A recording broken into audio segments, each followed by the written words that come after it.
Hello guys, dito po kami sa Rainjan. Dito po sa South Kuwait. Ayan, mga 30 kilometers na lang po dito ang border ng Saudi Arabia. Ayan, at dito po ang aming kuwan sa aming pinapasok ngayon. At 13 container po, ito po yung binaba namin yan. At mamaya may tatlo pang kuan, balance. Ayan, ipapakita ko lang sa iyo ito. Magandang umaga po dito sa Kuwait at magandang tanghali diyan sa Pilipinas at good morning everyone. Salamat po sa pag like, comment and share, subscribe sa aking maliit na channel at thank you Johnny Baliti Vlog.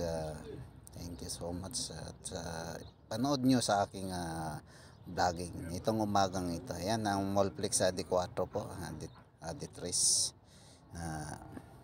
Ang laki ng Mallplex 5. Gamit po yan sa instrument po.